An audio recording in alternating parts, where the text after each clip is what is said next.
সকাল 10টা। ভাঙ্গারওয়ালা কিশোর তার সাইকেল নিয়ে হেঁটে হেঁটে রাস্তা দিয়ে যাচ্ছে।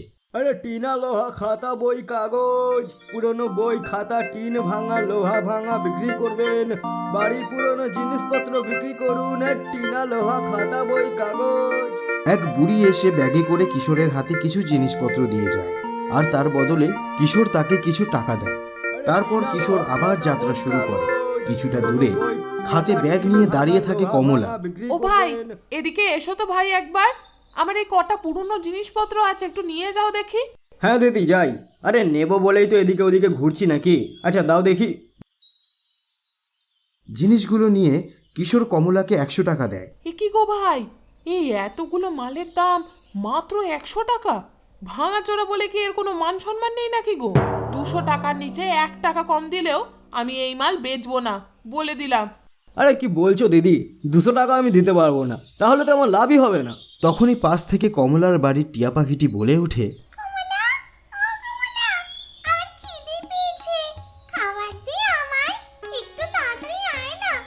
এই শুরু হলো, ওর আবার খিদে পেয়ে গেছে। ও ভাই, তুমি দাঁড়াও একটু, ওকে আমি কিছু খাবার দিয়ে আসি, নইলে খিদের চোটে আমায় পাগল করে দেবে। শোনো, তুমি যেও না কিন্তু, এখানেই দাঁড়াও, আমি এখনই আসছি।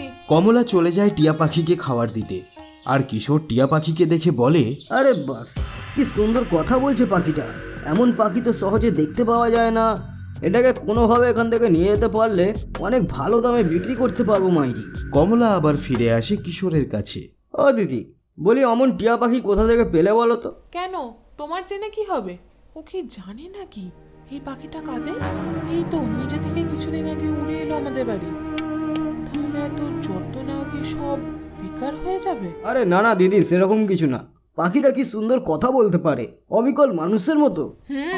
ও আমাদের সবার নাম ধরে ডাকতে পারে। ওকে একবার যা বলে দেবে ও সব মনে রাখে, আর বলে শোনায়ও। আচ্ছা তুমি এবার আমাকে টাকাটা দাও তো ভাই, অনেক কাজ আছে আমার। দিদি আমি তোমাকে 200 নয় 2000 টাকা দেবো। কি বলছো? এই ভাঙা চোরার দাম 2000 টাকা? দাও, তবে তাড়াতাড়ি দাও। আরে না না দিদি, ভাঙা চোরার জন্য 100 টাকাই দেবো, আর বাকি টাকাটা দেবো ওই পাখিটার জন্য। আমার ওটা খুব পছন্দ হয়েছে, আমায় ওটা দেবে দিদি। কি পাখি? ওটা নিয়ে তুমি কি করবে? আসলে টিয়া পাখি আমার খুব পছন্দের, দাও না দিদি। আরে আমি তো তোমাকে অনেকগুলো টাকাও দিচ্ছি। কমলা মনে মনে বলল, উড়ে আসা টিয়া পাখি বিক্রি করেও টাকা? বাবা, কি জানি কার পাখি কবে এসে নিয়ে চলে যায়, তার চেয়ে বিক্রি করে দেওয়াই ভালো। আজ তো দারুণ ব্যাপার আমার। দিতে পারি, তবে আমার এই পুরনো জিনিসপত্রের দাম ওই 100 টাকা আলাদা দিতে হবে, আর পাখির জন্য পুরো 2000 টাকা দিতে হবে। আচ্ছা তাই দিচ্ছি। এই বলে কিশোর কমলাকে টাকা দিল। কমলা খুশি হয়ে টিয়া পাখিকে কিশোরের হাতে তুলে দেয়। এরপর কিশোর সেখান থেকে চলে যায়। কিছুক্ষণ পর কমলার তার বরের কথা মনে পড়ে। কমলা, ভালো করে টিয়া পাখির যত্ন নিও। যদি কেউ খোঁজ করতে না আসে তাহলে আমরাই রেখে দেব, তবে নিজে থেকে উড়ে এসেছে বলে কখনোই ওর অবহেলা করো না। সত্যি পাখিটার জন্য মনটা কেমন করছে, কেমন যেন মায়া পড়ে গেছে। না না, ওকে বেচে দিয়ে আমি ভুল করলাম মনে হয়। ওই লোকটা কি ওর যত্ন নেবে? আমায় মিথ্যে বলল না তো?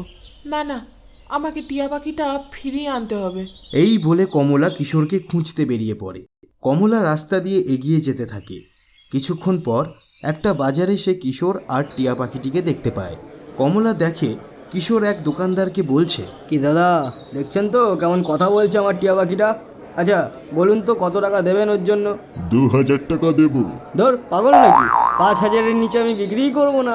না না, অত দিতে পারবো না, 4000 টাকা দেব। দিলে দাও, নইলে যেতে পারো। আচ্ছা ঠিক আছে ঠিক আছে, তুমিও না, নাও ধরো। কিশোর টাকা নিয়ে চলে যায়। কমলা দূরে দাঁড়িয়ে সমস্ত ঘটনা দেখে বলল, যেমনটা সন্দেহ করেছিলাম ঠিক তেমনটাই হলো। শয়তান লোক একটা, ওকে যত্ন করার নাম করে বেচে দিল। অবশ্য আমিও যে একই কাজ করেছি, কিন্তু কিন্তু আমি এখন ওকে ফিরিয়ে আনবো কি করে? আমার কাছে তো ওকে কেনার মতো অত টাকাও নেই। কিছু একটা ভাবতেই হবে আমায়। কিশোর বাজার থেকে ফিরছে। কমলা হাতে অনেকগুলো গোলাপ ফুল নিয়ে তার সামনাসামনি হেঁটে আসছে। এই দেখে কিশোর বলল, আরে এ তো সেই দিদিটা। কিন্তু হাতে গোলাপ নিয়ে এদিকে কোথায় যাচ্ছে? কিশোর কমলার কাছে গিয়ে বলল, কি গো দিদি, চিনতে পারছো? বলছি এই দুপুরবেলায় হাতে গোলাপ নিয়ে কোথায় চললে বলো তো? গোলাপ নিয়ে বাজার করতে যাচ্ছি ভাই। হ্যাঁ, গোলাপ নিয়ে বাজার করতে যাচ্ছ?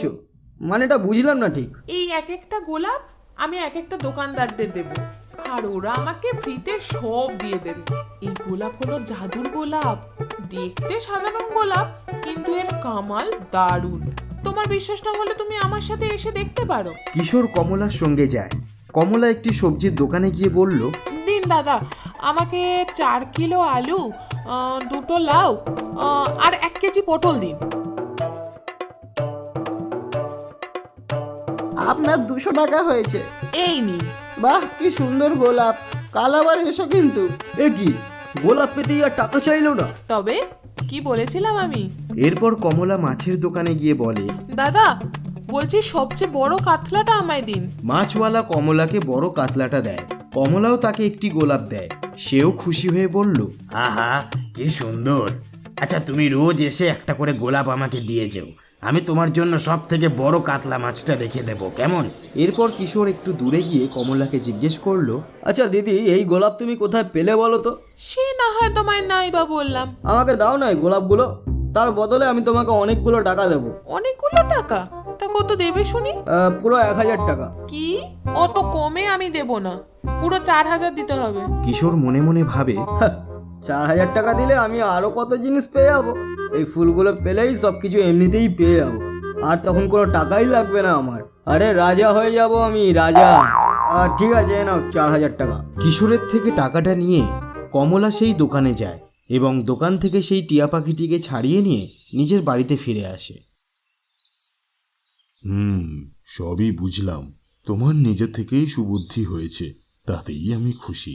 কিন্তু ওই গোলাপের ব্যাপারটা কি, এটা ঠিক বুঝলাম না। ও কিছু না গো, আসলে আমি আগে থেকেই ওই মাছওয়ালা সবজিওয়ালাকে টাকা দিয়ে ওই জিনিস আর তার সঙ্গে ওই কথাগুলো বলে আমায় একটু সাহায্য করতে বলেছিলাম। তারপর তখন ওরা অভিনয় করেছে মাত্র।